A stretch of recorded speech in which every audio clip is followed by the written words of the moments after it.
তো আজকে হচ্ছে ওই অষ্টমঙ্গলার দুদিন পর, সেদিন আমি শ্বশুরবাড়ি চলে যাচ্ছি। আর এখানে সৈকতকে মা দিয়েছে পায়েস, আর এখানে পিঠে দিয়েছে, পিঠে পাটিসাপটা যাই হোক কিছু একটা বলে, তো ওটাই দিয়েছে মা।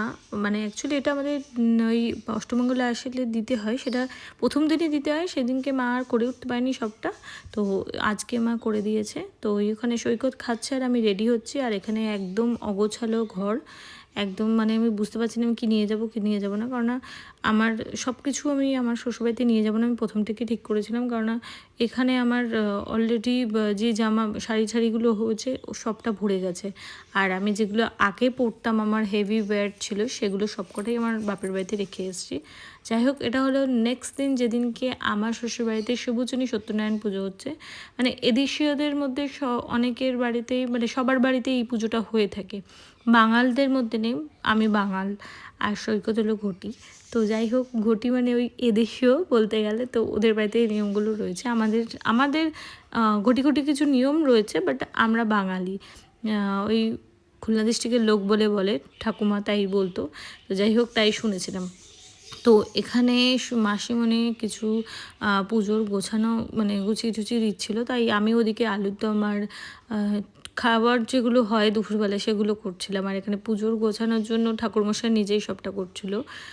আর এখানে সৈকত এখানে এই শুভচনী সত্যনারায়ণের যে মেন প্রসাদ সেটাই এখানে করছিল সৈকত।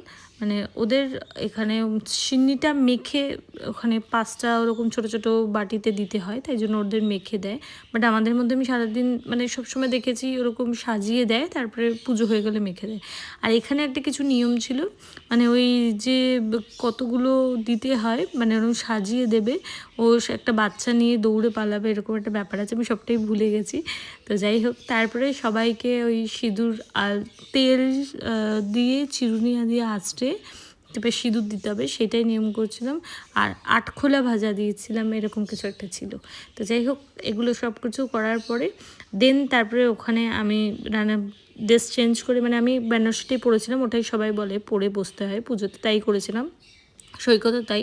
অ্যান্ড দেন তারপরে কাকিমা এখানে রান্না করে চলে এসেছি। কাকিমা এখানে বেগুনি ভাজছিল, আর সাথে আমি সকালবেলা যে আলুর দমটা করেছিলাম, ফ্রাইড রাইস আর চাটনি। তো আজকে ভিডিওটা এখানেই শেষ করছি, দেখা হচ্ছে তোমাদের সাথে নেক্সট কোনো পার্টে। ভালো লাগলে like, comment, share and subscribe করে দিই।